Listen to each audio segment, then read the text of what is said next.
It isn't good in here, guys. It's horrible. What are we gonna do? Why is it dusty in here? Everything's dusty. You have to do everything in this boat. In our last episode, we sailed through the East River and around the southern tip of Manhattan before entering the Delaware Bay and later transiting the C&D Canal. It's almost mid-October, and we've been pushing to make miles in order to catch the boat show in Annapolis. We've also planned to haul Calico Skies out for some boat work. We have a few extensive projects planned, and a couple of these will require that Calico be on the hard. We arrived into Annapolis on a gray day and anchored in busy Back Creek, where we caught up with friends, made new friends, worked the boat show, partied at the boat show, and in between all this, ordered supplies and planned out our project strategy. And while some of what we planned actually transpired, such as making it to Annapolis for the show and getting to work on boat projects, pretty much everything outside this did not go as planned at all. Fast forward to a blisteringly cold exit from Annapolis on December 15th, after completing much less than planned and not accomplishing a haul out. No, this we did not plan, and compounding it all is the fact that we'd already made a similar mistake 2 years earlier, when we left Annapolis far too late in the season. How bitterly ironic to find ourselves back in a similar, yet altogether much worse situation this year. Why worse, you ask? Well, we're about to run the highlights reel for you in order to answer that exact question. It all started with what could arguably be called the nastiest of the projects we'd planned, and that was to remove our rotted bulkhead and fiberglass in a new shelf. Though we knew it was going to be bad, we greatly underestimated exactly how bad. And before we knew it was happening, we found ourselves in the midst of a mini refit, towards the end of October, exactly when we should have been beginning to make miles south. And meanwhile, we were actually giving ourselves credit for surviving the boat show. How naive we were. We survived. Barely. We're in bed. It's 10:30, which feels kind of nice. Not out running around the boat show. Yeah. Overwhelmed? It's a big list, guys. It's not good. Not good at all. Though we have several projects to tackle, one rises far above all the rest, both in importance and difficulty level, and that is replacing our starboard bulkhead. We're removing the bulkhead from here. You can see it's rotten here. It's actually okay up here. It's bad here, bad here. Basically the water came in the chain plate and it pooled at the shelf and then that rotted out things below it. Today we have to go and remove all this cabinetry, there's cabinetry here. Sadly, though we've attempted to prevent water from entering the chain plate in a variety of ways, we ultimately failed. Basically, we have a problem where water continuously wants to come in, and it comes in not from rain. It comes in from when we're offshore and we're doing big sailing trips primarily, and the rig is under pressure for a continuous period of time. This could fail eventually and let the chain plate pop out. Like that's the worry, is if the boat was under load and this rot, if it fails and this pulls up, then we have a movement in the rig, which is not good. And also, isn't it also that like the moisture that's in there is like still in there? Yeah, it's like so it can spread, right? Oh yeah, I can't really stop rot. The wood's damaged. Yeah. So first we're going to take apart the shelving and take out the chain plate, and then we're going to grind out the whole tabbing bulkhead, and that's the part of the project that we need to be careful about the particles that come into the air. We've got everything that was over here under the table here, because this project is going to take multiple days. And yes, that's an Xbox that I'm trying to get Bill to get rid of. I play so many video games, I have so much time. He never uses it, exactly. So, the time has come. Start removing stuff. How excited are you about this? I'm pumped. Oh, how do you get this thing off? In fact, Bill was not pumped, and nor was I. But fate had led us here, and we have no choice but to move forward, beginning by removing the gazillion pieces of wood trim Sabre painstakingly assembled way back in 1985, the year Calico Skies was born. That's some glue here, huh?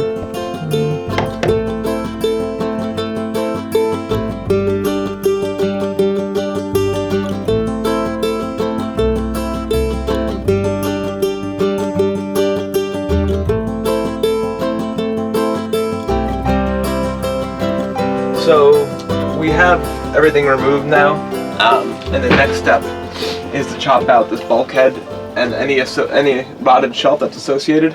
So I'll be making a cut here, probably here, all this, all the way down, and then most of the shelf here. But as you can see, this is the chain plate that holds up our aft lower shroud. In order to remove this wall, I'm going to have to remove the chain plate. This is the aft lower shroud, and that's the chain plate that we showed you down below. So what I'm going to do is take our jib sheet, which is this white line here, and I'm going to dynamo lash where that wire goes into the mast to give it support while we have the chain plate out. I don't think this is necessary, it's being very safe, but I figure why not? You know, there's a little bit of wind coming in tomorrow. Might as well stabilize the mast as much as possible. Bill is using an ATN ascender to climb Calico Sky's mast in order to reach the first spreader, where he will attach the sheet by lashing it with Dyneema, a very strong line material.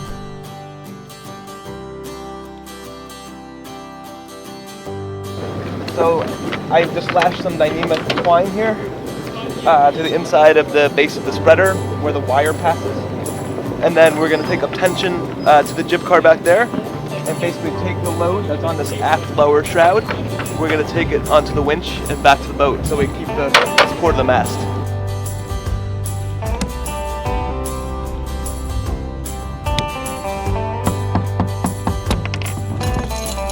Shroud is out.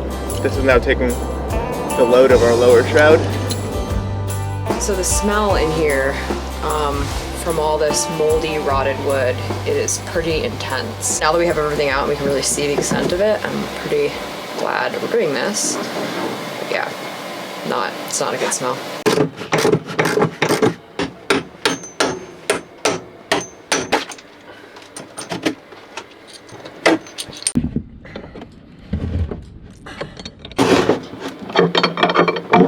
Oh, the screw there. What the hell's going on here?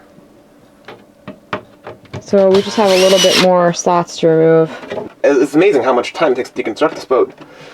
I am impressed by how well it's built, though. Like, everything in here is fiberglassed in and screwed. No wonder why the structure has been so solid offshore. So you can see how all the shelves here are tabbed in. So it makes a very strong monocomb structure. So, you know, the hull is having support from all the shelf work, not as much with this rotting out, but everything is tabbed in. The shelves here are tabbed in. This is fiberglass tabbing. What does tab mean? It's this little bit of fiberglass that joins. See how this tape here? Okay. It joins the hull and the wood together. You can see nice tabbing here. They did a good job of building this. Everything's screwed and tabbed nicely. I'm pretty happy with that. So we've had a little change in plans here over the last couple days. We've been thinking about our work list. We're going to break up this mini refit into two parts, basically. So we're going to do part of it here in Annapolis while we're in the water, and we're going to do the other part further down south. Once we really tore apart this bulkhead. It's a pretty big project. Yeah. I mean, you can look at our boat right now. This is our boat right now. Yeah, we're living in a little bit of chaos, but it's all part of the life, you know? It's not just the size of this project that has us rethinking our timeline either. We're quickly starting to realize that the logistics of doing this work, in conjunction with the amount of time it takes to complete the long list of tasks we perform every day just to maintain a life aboard while at anchor, is too much.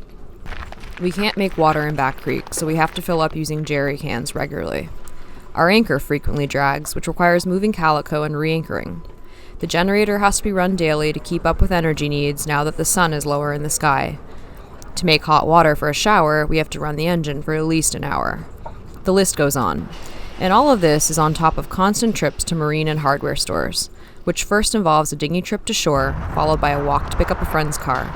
And then, on the way back, it means first unloading the car before returning it, walking back to the dock, and finally dinghying home. Away we go. Well, the big day has come. It's time for me to finally cut out this wall. We're actually dog sitting for our friends who had to go out of town. So I figured it's a good time with us having a place to stay off the boat, and Grace doesn't have to be here for all the grinding and dust I'm going to create. So I am about to tear this wall apart.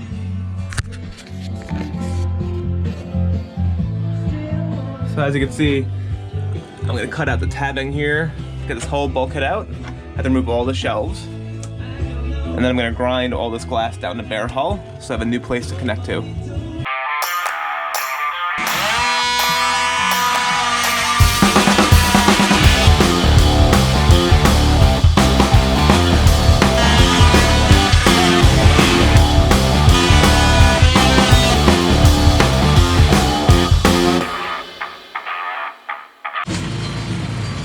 Victory, finally. Bulkhead is fully up. Alrighty, so it's time to do some grinding today. Got the bulkheads all removed last night. It poured, absolutely poured overnight, so we didn't start any work until later this afternoon. But you can see here we have all this old tabbing.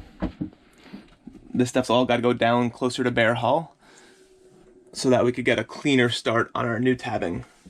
It's going to create a dusty mess, so I am going to tape off this area with some plastic.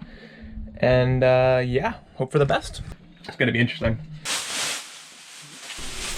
Having been warned by pretty much the entire universe that the mess about to be created would be nothing short of catastrophic, Bill is creating a tent to enclose the area and help prevent fiberglass dust from spreading once he begins grinding down the tabbing.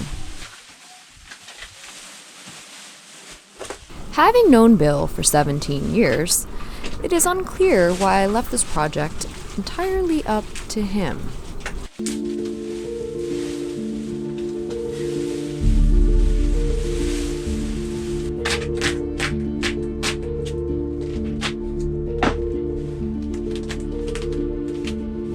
For grinding, I'm going to use our angle grinder and, I don't know, grinding and polishing disc.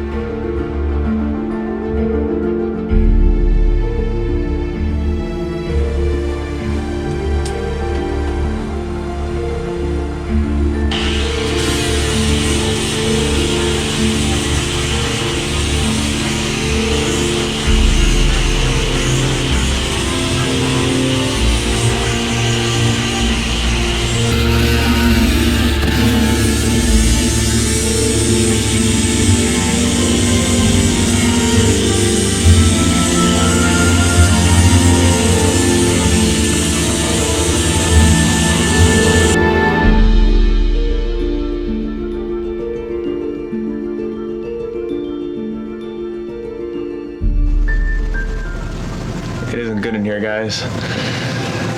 This is the after effect of grinding last night. Yeah, I wanted to let the dust settle overnight so it all came down so that we could at least vacuum it up. But it's a bit of a disaster in here. Nasty, nasty business grinding this fiberglass.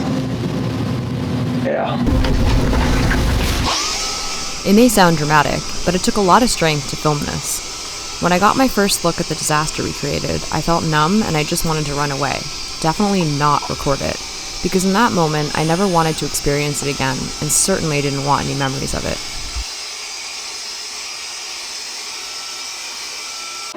So, unfortunately, the tent that Bill made didn't really contain the fiberglass dust as well as we had hoped. We knew this was going to be really bad. I don't think we fully appreciated the extent to which this fine dust was able to travel. It's amazing, actually. There's a fine fiberglass dusting all over the cockpit. So really the dust just came from the source where it was being grinded on the starboard side and basically did a 360-degree travel. And there's definitely still a lot in the air. He did it last night, but we washed off our GoPro and it's full of dust again. So I think the plan for today is going to be to clean as much as we can. We're going to suit up now. We will not be sleeping on the boat tonight. We're probably going to stay at our friend's house again. It's horrible. What are we going to do? And this is like almost should just be like dusted up, eh? Why is it dusty in here? Everything's dusty. You have to do everything in this boat.